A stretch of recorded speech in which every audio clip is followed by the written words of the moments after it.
মাদ্রাসার জীবনটা বাইরে থেকে যতটা শান্ত আর পবিত্র মনে হয়, ভেতরে ততটাই কষ্টে ভরা। ভোরের আজানের আগেই ঘুম ভেঙে যায়, চোখে তখনও ঘুম লেগে থাকে, কিন্তু উঠতেই হয়। ঠান্ডা পানিতে উজু করতে গিয়ে শরীর কেঁপে ওঠে, তবুও কেউ দেখে না সেই কষ্টটা। শুধু আল্লাহর সন্তুষ্টির জন্য সব সহ্য করতে হয়।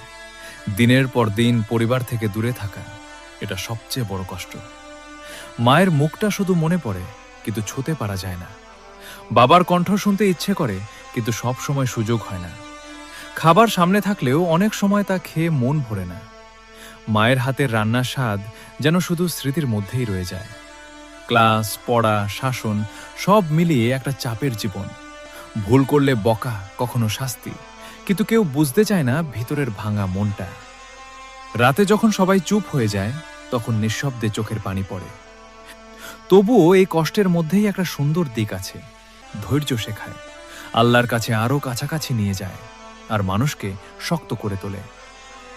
মাদ্রাসার জীবন শুধু পড়াশোনা না, এটা একটা ত্যাগের নাম, যেখানে প্রতিটা হাসির পেছনে লুকিয়ে থাকে অনেক না বলা কষ্ট।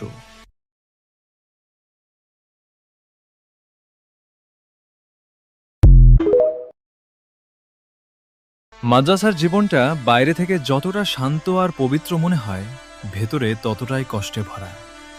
ভোরের আজানের আগেই ঘুম ভেঙে যায়, চোখে তখনও ঘুম লেগে থাকে, কিন্তু উঠতেই হয়।